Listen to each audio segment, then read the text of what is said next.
Hello दोस्तों, नमस्कार। The young scholars visions के ऑनलाइन प्लेटफॉर्म में आप सभी का स्वागत है। उम्मीद करता हूं कि आप सभी लोग स्वस्थ और अच्छे होंगे। आज हम प्राचीन इतिहास की तृतीय श्रृंखला के साथ उपस्थित हुए हैं और हम आज समझेंगे कि प्राचीन इतिहास को कैसे समझें। अधिकारी बनने के लिए आपको प्राचीन इतिहास को एक अधिकारी की नज़र से देखना पड़ेगा, क्योंकि इतिहास सिर्फ तिथियों और राजाओं की सूची नहीं है। ये हमारे अतीत की वो कहानी है जिसने आज का भारत बनाया। जब आप एशियंट हिस्ट्री पढ़ते हैं तो आप सिर्फ किताब नहीं पढ़ रहे होते हैं, आप सिंधु घाटी की मिट्टी में उतरते हैं और आप वैदिक मंत्रों की गूंज को सुनते हैं। आप मौर्य सम्राट की तलवार की चमक को महसूस करते हैं। आरओ परीक्षा के लिए सिर्फ एक विषय नहीं, ये आपकी समझ है। तो आइए आज हम इतिहास के उस स्वर्णिम अध्याय की ओर चर्चा करेंगे जिसने न केवल भारत को एकजुट किया बल्कि प्रशासन, अर्थव्यवस्था, कूटनीति में भी मिसाल कायम की। जी हाँ, हम बात कर रहे हैं मौर्य साम्राज्य की। भारत का पहला और सबसे शक्तिशाली साम्राज्य जिसकी नींव चंद्रगुप्त मौर्य ने रखी और जिसे शिखर तक पहुंचाया सम्राट अशोक ने। यह वीडियो खास तौर पर इलाहाबाद हाई कोर्ट समीक्षाधिकारी और सहायक समीक्षाधिकारी परीक्षा के लिए, जहां इतिहास से जुड़े सीधे प्रश्न आपके चयन को प्रभावित कर सकते हैं। तो चलिए समझते हैं मौर्य साम्राज्य की राजनीतिक संरचना, उसकी शासन प्रणाली, उसकी विदेश नीति, उसकी अर्थव्यवस्था, उसका सांस्कृतिक प्रभाव, बिल्कुल सरल और परीक्षा केंद्रित अंदाज में। वीडियो को अंत तक जरूर देखें, क्योंकि अंत में हम कुछ ऐसे संभावित एमसीक्यू को चर्चा करेंगे और महत्वपूर्ण तथ्यों की भी चर्चा करेंगे जो आपके रिवीजन को और मजबूत बना देंगे। तो चलिए शुरू करते हैं मौर्य साम्राज्य की गाथा। आइए देखते हैं। आइए हम शुरुआत करते हैं चंद्रगुप्त मौर्य से। इनका शासनकाल 322 बीसी से 298 बीसी यानी ईसा पूर्व तक रहा है। 305 बीसी में सेल्यूकस निकेटस को पराजित किया। एम्पियानस इसका उल्लेख करता है। स्ट्रेबो दोनों के मध्य संधि हुई इसका उल्लेख करता है। प्रश्न आपको कैसे पूछा जाएगा यही बताने के लिए ये हमारा वीडियो बनाया गया है। हम आपको इसमें पूरी समरी नहीं पढ़ाएंगे, समरी तो आप अपने बुक्स से भी पढ़ सकते हैं, लेकिन परीक्षा में कैसे आप गोते लगाएं, कैसे आप क्वेश्चंस को ज़्यादा से ज़्यादा टेकल करें, वो रणनीति हम आपको इसमें समझाएंगे। हालांकि ये मेरा पूरे समरी का एक नोट्स है। इस नोट्स से यदि आप पढ़ लेंगे तो आपको समरी पढ़ने की आवश्यकता नहीं होगी, क्योंकि ये नोट्स ही जो है पूरे समीक्षाधिकारी और सहायक समीक्षाधिकारी के दृष्टिकोण को देखते हुए ही ये नोट्स तैयार किया गया है। तो उसमें प्रश्न ऐसे पूछ लिया जाता है इलाहाबाद हाई कोर्ट के एग्जाम में, वह कौन सा दार्शनिक है जो दोनों के मध्य संधि का उल्लेख करता है, या फिर ऐसे पूछ लेगा वह कौन सा दार्शनिक है जो मौर्यकालीन में हुए सेल्यूकस निकेटस और चंद्रगुप्त मौर्य के युद्ध में हुई संधि को डिस्क्राइब करता है, या फिर कौन है जो उसको उल्लेख करता है। तो स्ट्रेबो, आपको स्ट्रेबो बताना है। स्ट्रेबो दोनों के मध्य हुई संधि का उल्लेख करता है। इसको मैं हाईलाइट करूंगा, इसे आप जरूर से जरूर नोट डाउन कीजिएगा। हालांकि मैं इसका पीडीएफ अपने टेलीग्राम चैनल पे प्रोवाइड कर दूंगा। आप लिंक में जा करके हमारा टेलीग्राम चैनल ज्वाइन कर सकते हैं, जहां पे आपको इसका पीडीएफ मिल जाएगा। ठीक है। अब इसके हम आधुनिक नाम की बात कर लें। जो इसका राज्य क्षेत्र फैला हुआ था वो एरिया अराकोसिया, जट्रोसिया, पेरिप्निसिडाई के क्षेत्र चंद्रगुप्त मौर्य को सौंप दिए गए थे जब इन्होंने जो है सेल्यूकस निकेटस को पराजित किया था। अब हम इसके आधुनिक नाम भी देख लेते हैं। हेरात, काबुल, गांधार, बलूचिस्तान। देखिए, मौर्य साम्राज्य जो है एक सिंधु घाटी सभ्यता के बाद एक आधुनिक साम्राज्य था और वो एक अखंड भारत था जो है। अभी तो पाकिस्तान, अफगानिस्तान ये सब डिवाइड हो गया है, लेकिन मौर्य साम्राज्य में अफगानिस्तान तक का क्षेत्र जो है मौर्य साम्राज्य का था, है ना। नेक्स्ट पॉइंट हम देखते हैं। चंद्रगुप्त मौर्य का विवाह हेलन सेल्यूकस की बेटी से हुआ। मौर्य ने बदले में सेल्यूकस को 500 हाथी दिए। सेल्यूकस निकेटर का दूत मेगास्थनीज तत्कालिक भारत की जानकारी देता है। मेगास्थनीज की पुस्तिका इंडिका। अब आपको पूछ लेगा कि इंडिका किस लेखक के द्वारा लिखी गई है, तो आपको क्या बताना है? मेगास्थनीज। एक प्रश्न ऐसे भी आ जाएगा कि चंद्रगुप्त मौर्य के दौरान जो विदेशी लेखक आया था उसका क्या नाम था जिसने इंडिका पुस्तक लिखी थी? तो मेगास्थनीज, है ना, घुमा फिरा के पूछेगा, लेकिन आपको ये पॉइंट जरूर अपने दिमाग में सेट करके रखना है। कैसे भी प्रश्न आए आपको टैकल कर लेना है। ठीक है, आगे देखते हैं। एरियन की पुस्तक इंडिका, जो कि अंग्रेजी में ट्रांसलेट की गई थी। प्लिनी की पुस्तक नेचुरल हिस्टोरिका, जो कि लैटिन भाषा में है। टालमी की पुस्तक जियोग्राफी, ग्रीक। अज्ञात की जो पुस्तक है वो पेरिप्लस ऑफ द एरिथ्रियन सी, लाल सागर के बारे में जो है उसमें सब मेंशन्ड है। इतिहास, जस्टिन ने चंद्रगुप्त को सेना के चोर लुटेरों की सेना कहा। इतिहासकार एक जस्टिन थे, उन्होंने चंद्रगुप्त की सेना को चोर लुटेरों की सेना कहा। प्रश्न में आ जाएगा वह कौन सा इतिहासकार है जिसने चंद्रगुप्त की सेना को चोर और लुटेरों की सेना कहा। आपको बता देना है कि इतिहासकार जस्टिन ने ऐसा कहा था।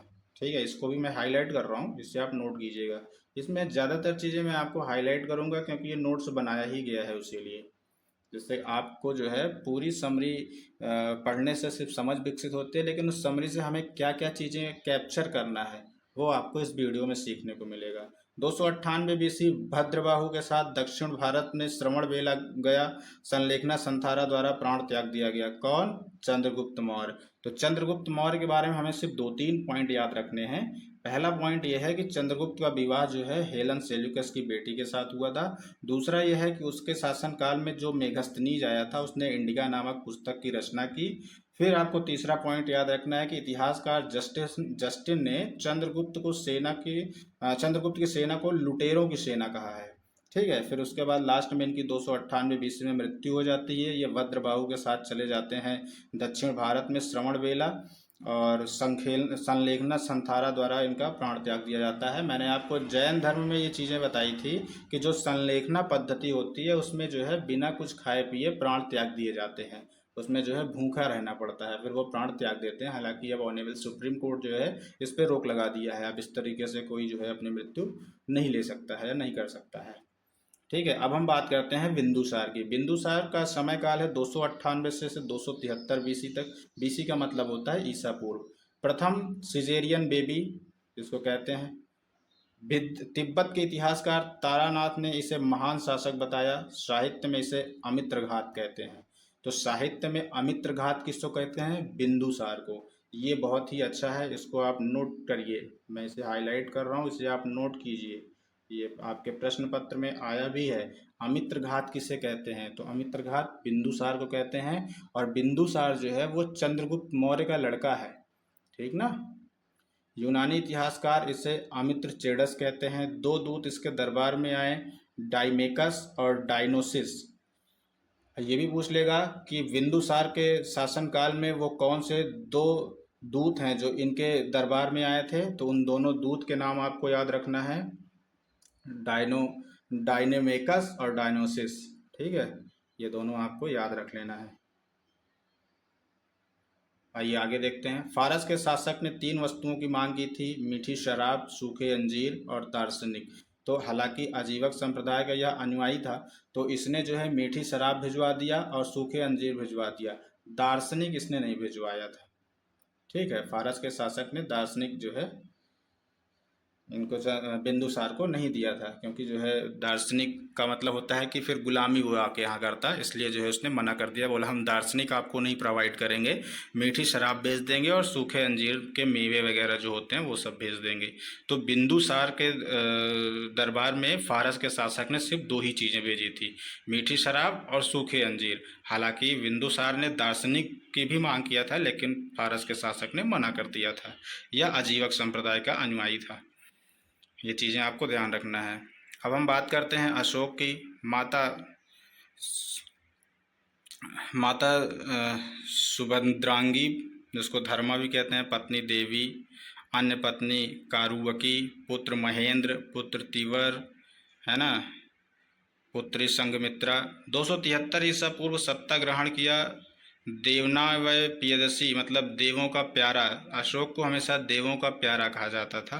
269 ईसा पूर्व में राज्याभिषेक हुआ इनका। बौद्ध साहित्य के अनुसार इसने 99 भाइयों की हत्या कर दी। शासन के 8वें वर्ष में कलिंग पर आक्रमण किया। कलिंग का शासक संभवतः नंदराज था। इस युद्ध में 1 लाख लोग मारे गए और 1 लाख लोगों को युद्ध में बंदी बनाया गया। अशोक के 13वें अभिलेख की जानकारी से ये पता चलता है।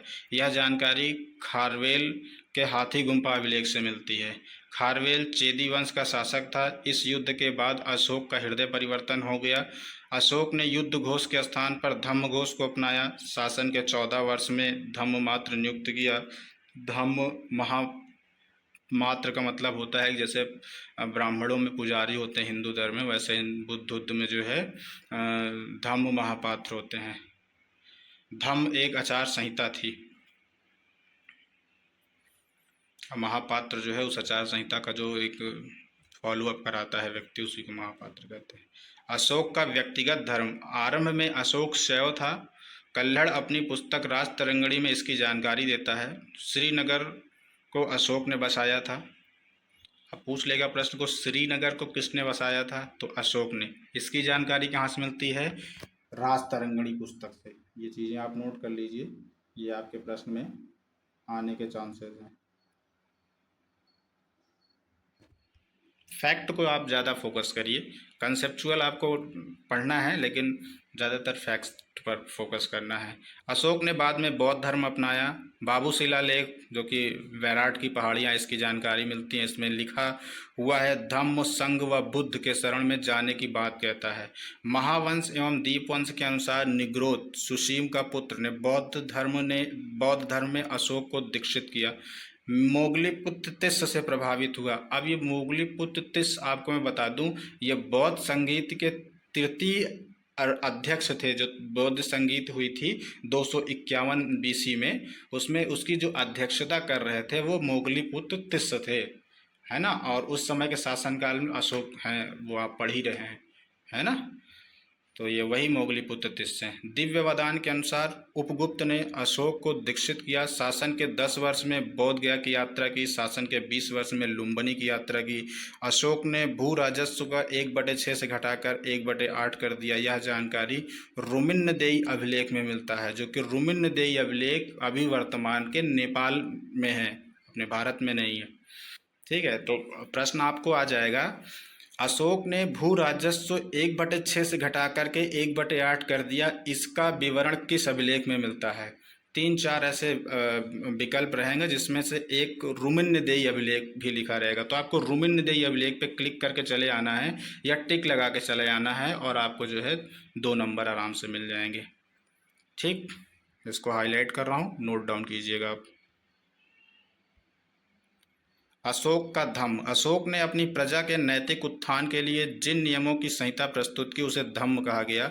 स्वनियंत्रण अशोक की धम्म नीति का मूल सिद्धांत है। दूसरे व 7वें स्तंभ लेखों में धम्म के गुणों को बताया है। साधुता, मृदुता, पवित्रता, सत्यवादिता, दान, दया, कल्याण आदि। यह अशोक की आचार संहिता थी। इसका बौद्ध धर्म से कोई संबंध नहीं था। इसमें माता पिता की सेवा, अतिथि का सत्कार, सबका कल्याण जैसी शिक्षाएं हैं। अशोक ने धम्म यात्राओं का आयोजन करवाया। इसमें स्वर्ग की झांकियां निकाली जाती थी। अशोक ने धम्म के प्रचार प्रसार हेतु अभिलेख लिखवाए एवं धम्म महामात्य की नियुक्ति की। निट्टूर और उद्देगोलम के अभिलेख में अशोक का नाम मिलता है। मास्की और गुर्जरा अभिलेख में भी नाम मिलता है। अब अशोक के अभिलेख की बात करते हैं। तो अशोक के जो है 3 तरह के अभिलेख हैं। एक शिलालेख हैं, एक स्तंभ लेख हैं, एक गुफा लेख हैं। शिलालेख मतलब कि पत्थरों पे लेख लिखा रहता था। स्तंभ लेख का मतलब कि ऐसे स्तंभ बड़े से बना दिए जाते थे जिसमें लेख लिखा रहता था।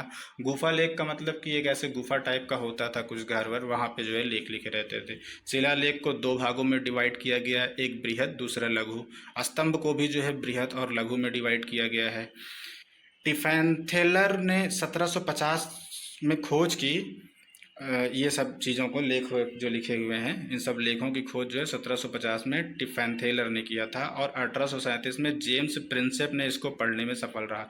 जेम्स प्रिंसेप एक अंग्रेज़ था जो कि 1837 में इन सभी अभिलेखों को पढ़ा। भाषा इनकी प्राकृतिक या फिर मगधी या फिर यूनानी ग्रीक भाषा थी। लिपियाँ ब्राह्मी लिपि थी, खरोष्टी लिपि थी, अरमाइक लिपि थी, यूनानी लिपि थी। तो अशोक के जो अभिलेख लिखे गए थे वो 4 लिपियों में लिखी गई थी। पहला अभिलेख ब्राह्मी लिपि, दूसरा खरोष्टी लिपि, तीसरा अरामेइक लिपि और चौथा यूनानी लिपि। सर ए कुना अभिलेख काबुल के पास में है, से 2 लिपियां अरमाइक, ग्रीक और ब्राह्मी लिपि के लेख मिलते हैं। बृहद शिलालेख इनकी संख्या 14 है और 8 स्थानों से प्राप्त होते हैं। शाहबाजगढ़ी पाकिस्तान में है और मानसिहरा ये भी पाकिस्तान में है। सिपारा महाराष्ट्र में है, जूनागढ़ गुजरात में है। धौली और जोगढ़ ये उड़ीसा में है। कालसी उत्तराखंड में है और एर्रगुडी आंध्र प्रदेश में है।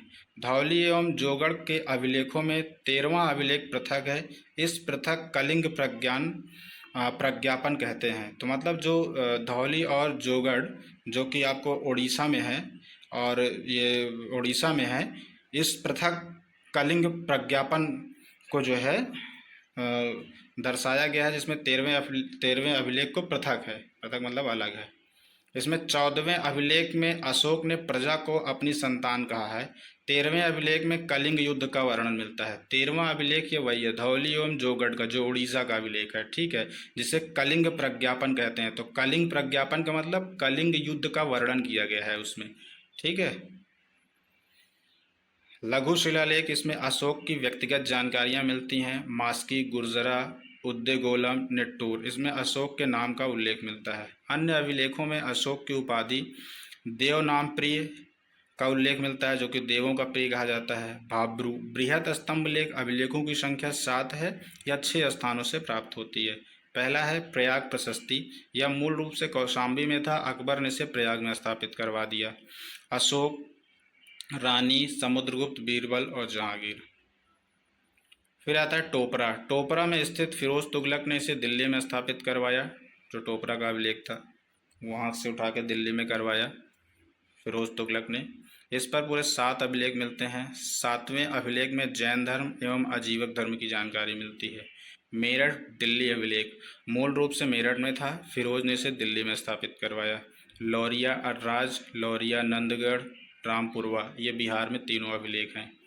फिर आते हैं लघु स्तंभ लेख, इसमें अशोक की राजनीतिक एवं आर्थिक गतिविधियों की जानकारी मिलती है। सांची एवं सारनाथ के लेखों एवं बौद्ध भिक्षुओं की चेतावनी दी गई।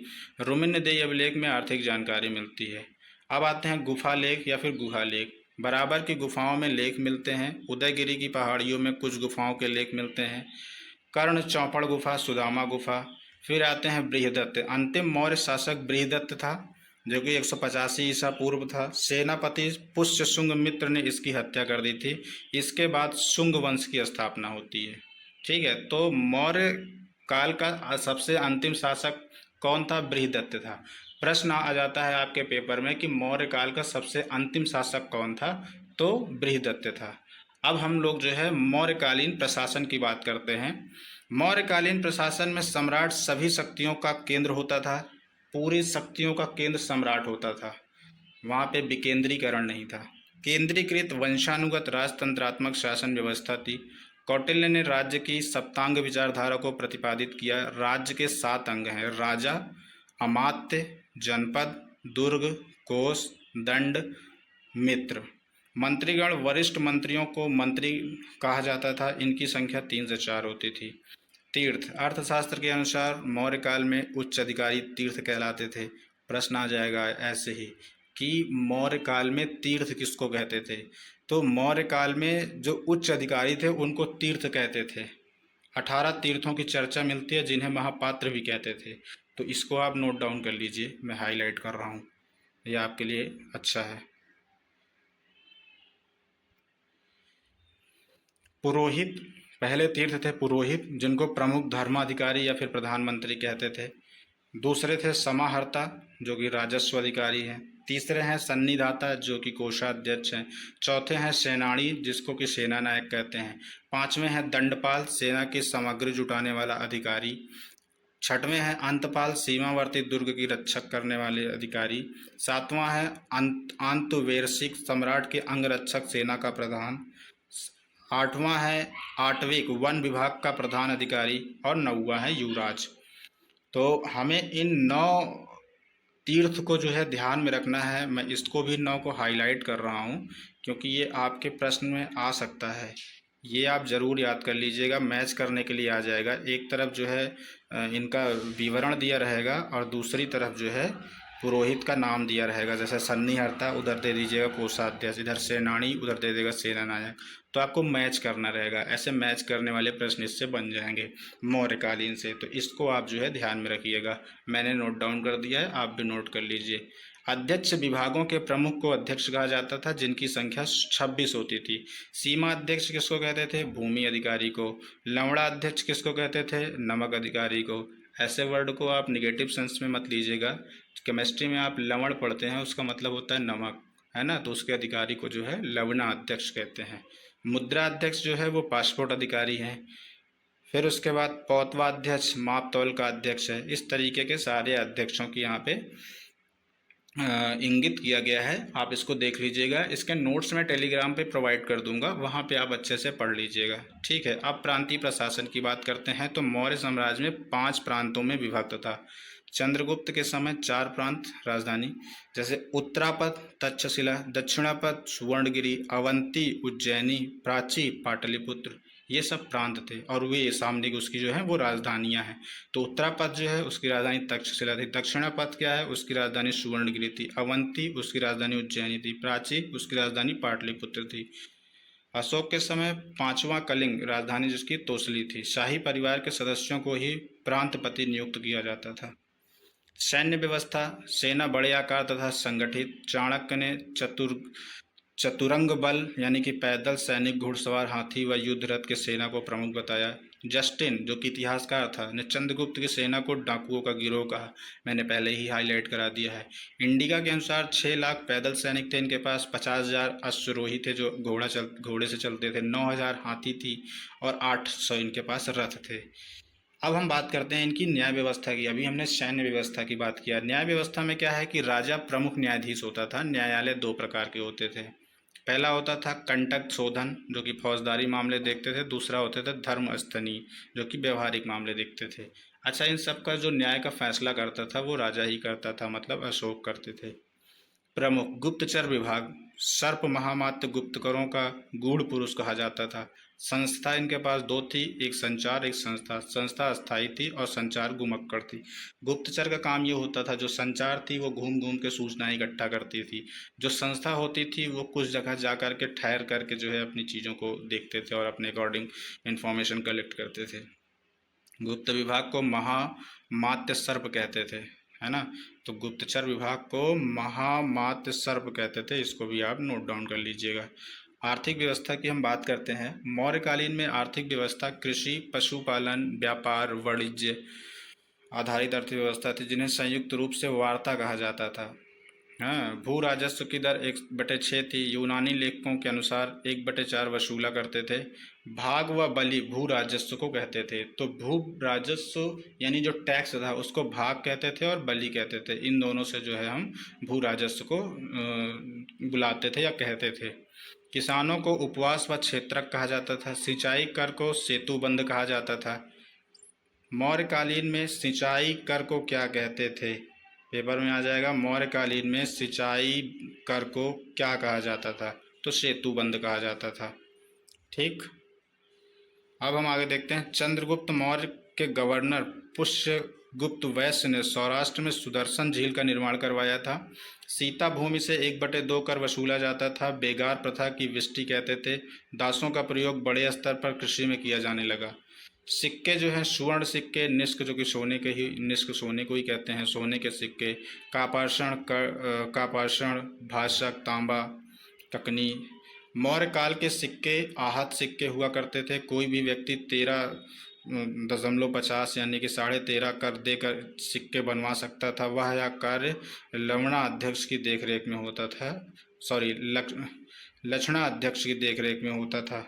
वस्तु विनिमय भी होता था। वहाँ पे 2 चीज़ें थी, सामान खरीदने के लिए पैसे से भी आप खरीद सकते थे, कोई वस्तु भी दे के खरीद सकते थे। वस्तु विनिमय उसी को कहते हैं जो हम कोई वस्तु दे करके किसी दूसरी वस्तु को लेते हैं। घरेलू व विदेशी व्यापार होता था। निर्यात में कपड़ा निर्यात किया जाता था, लकड़ी निर्यात की जाती थी, मोती, सीप। आयात में घोड़े, शराब, सोना चांदी, ये सारी चीज़ें आयात होती थी। गुप्तचर व्यवस्था की हम बात करें तो गुप्तचर विभाग प्रमुख महामात्र सर्व कहा जाता था। वो चीज़ें मैंने जैसे आपको ऊपर बताई कि एक संस्था होती थी, दूसरा संचार। संस्था उसको कहते थे जो एक ही जगह रह करके गुप्तचरी करने वाले को संस्था कहते थे। संचार, घूम घूम कर जासूसी करने वाले को संचार कहते थे। वहाँ की हम सामाजिक स्थिति की बात करते हैं। मौर्यकालीन की जो सामाजिक स्थिति थी वो पितृसत्तात्मक संयुक्त परिवार था। ये 4 भागों में विभाजित था: ब्राह्मण, क्षत्रिय और वैश्य और शूद्र। जाति व्यवस्था आरंभ हो चुकी थी। वर्ण संकर जातियां नगरों से बाहर रहती थी, है ना। चाणक्य के अर्थशास्त्र में कुलीन महिलाओं, यानी जो सर्वश्रेष्ठ महिलाओं को अनिष्का काशनी कहा गया है। विधवा विवाह का प्रचलन कम हुआ। वह विधवा महिलाएं जो पुनः विवाह नहीं करती थी उन्हें छंदवासिनी कहा जाता था। वैश्यावृत्ति राज्य के नियंत्रण में होती थी। वैश्याओं को गणिका कहा जाता था। स्वतंत्र वैश्यावृत्ति करने वाली महिलाओं को रूपा जीवा कहा जाता था। पुरुष कलाकारों को रंगोजीवी कहा जाता था एवं महिला कलाकारों को रंगोपजीवनी कहा जाता था। मेगास्थनीज के अनुसार भारत के दास प्रथा का प्रचलन नहीं था। अर्थशास्त्र में 9 प्रकार के दासों का उल्लेख मिलता है। अशोक ने युद्ध बंदियों का उत्पादन कार्यों में लगाया। मेगास्थनीज के अनुसार भारत में अकाल नहीं पड़ते। शाहगोरा तथा महास्थान नामक अभिलेख से अकाल राहत कार्यों की जानकारी मिलती है। मेगास्थनीज ने शिव को डायोनिसिस तथा कृष्ण को हेराक्लीस कहा है। उसके अनुसार भारतीय देवी देवताओं की मूर्तियां बनाते थे। उसके अनुसार भारतीयों को लिखना नहीं आता था। तलाक को मोक्ष कहते थे। अब हम मौर्यकालीन कला देखते हैं। राजकीय कला में महल, स्तूप, स्तंभ और गुफा है। लोक कला के बारे में भी चर्चा नहीं है। महल की बात कर लेते हैं कि बुलंदी बाग से लकड़ी के महलों से साक्ष्य मिलते हैं। कुम्भहार राजप्रसाद के साक्ष्य मिलते हैं। मेगास्थनीज एवं स्ट्रेबो पाटलिपुत्र के महलों व नगर नियोजन की प्रशंसा करते हैं। एरियन पाटलिपुत्र के महलों व सुआ के एक वेतना के महलों से अधिक सुंदर बताता है। फायान, जो कि चीनी यात्री था, के अनुसार ऐसे महल का निर्माण केवल देवता या फिर दानव कर सकते हैं। स्तूप जो थे वो बौद्ध साहित्य के अनुसार अशोक ने 84,000 स्तूपों का निर्माण करवाया था, है ना। फिर स्तूप का एक परिचय है। ये सारा परिचय आप इसको देख लीजिएगा, है ना, क्या है। हम लोग जो है अब आगे देखते हैं। लोक कला की बात करते हैं। मौर्यकालीन समय में यक्ष एवं यक्षिणियों की मूर्तियां बनाना आरंभ हो गई थी। मथुरा के पास परखम के एक यक्ष की मूर्तियां मिलती हैं जिसे मणिभद्र कहा जाता है। पटना के पास दीदरागंज के एक यक्षिणी की मूर्तियां मिलती हैं जिसे चमार गृहिणी या फिर चंवर गृहिणी कहा जाता है। धौली से पत्थर को काटकर बनाया हुआ गुफा हाथी गुफा मिलता है। बुलंदी बाग से एक पहिया मिलता है। मौर्योत्तर काल की अब हम बात करते हैं। मौर्योत्तर काल हम कल पढ़ेंगे। कल के वीडियो में हम मौर्योत्तर काल देखेंगे। आज सिर्फ हम मौर्य काल के बारे में ही चर्चा करेंगे। मौर्य काल का जो है आपको मैंने समझा दिया। चंद्रगुप्त मौर्य के बारे में बताया। उसके बाद हमने आपको बिंदुसार के बारे में बताया। उसके बाद हमने आपको अशोक के बारे में बताया, जिसमें हमने आपको सामाजिक व्यवस्था, आर्थिक व्यवस्था और कृषि वगैरह उनका क्या था, व्यवसाय क्या था, ये सब सारी चीज़ें हमने आपको बताई। इससे संबंधित हम आपको एक MCQ लेकर के आएंगे आपके सामने, जिसमें आप ये समझ पाएंगे कि इसमें प्रश्न कैसे आ रहे हैं, क्योंकि हमने आपको अभी पॉइंट टू पॉइंट सारे नोट्स के तरीके बताया है। प्रश्न को जब आप देखेंगे कि जो प्रीवियस ईयर क्वेश्चन समीक्षा अधिकारी और सहायक समीक्षा अधिकारी के पेपर में आ चुके हैं वो आपको हूबहू इसी नोट्स से मिल जाएंगे। क्योंकि जो है हमने ऐसे नोट्स ही तैयार किए हैं, क्योंकि वहाँ पे जो एसेंशियल रिक्वायरमेंट होती है एग्ज़ाम की उसको हमने कैप्चर किया और उसके अकॉर्डिंग मैंने नोट्स तैयार किया। आप यदि इसको पढ़ लेंगे तो पेपर अच्छे से बना पाएंगे। आप कोई भी प्रीवियस ईयर क्वेश्चन उठाएंगे आपको ज़्यादातर प्रश्न हमारे इसी नोट्स से मिल जाएंगे, और आने वाले पेपर में भी आपको इसी नोट्स से एग्ज़ाम में प्रश्न पूछे जाएंगे। हालांकि मैं ये नहीं कह रहा हूँ कि इसी नोट्स से आएंगे, लेकिन उनका जो पूछने का तरीका है वो हम कैप्चर करके इस वीडियो को बनाए हैं, और इसी के द्वारा जो है आप अगर अच्छे से पढ़ लेंगे तो उस पेपर को अच्छे से सॉल्व कर पाएंगे। हमारा वीडियो यदि आपको अच्छा लगा हो या फिर इसमें कोई सुझाव देना हो तो आप कमेंट सेक्शन में जा कर के हमें कमेंट के द्वारा पूछ सकते हैं। और मैं आपसे एक रिक्वेस्ट करूँगा कि यदि आप हमारा वीडियो अच्छा लग रहा है आपको या फिर इससे कुछ आपको सीखने को मिल रहा है तो आप हमारे वीडियो को लाइक कीजिए, सब्सक्राइब करिए और शेयर कीजिए अपने उन दोस्तों के साथ जो समीक्षा अधिकारी और सहायक समीक्षा अधिकारी की तैयारी कर रहे हैं। हम आपको इससे भी बेस्ट कंटेंट देने का प्रयास करेंगे और हम कोशिश करेंगे कि इससे भी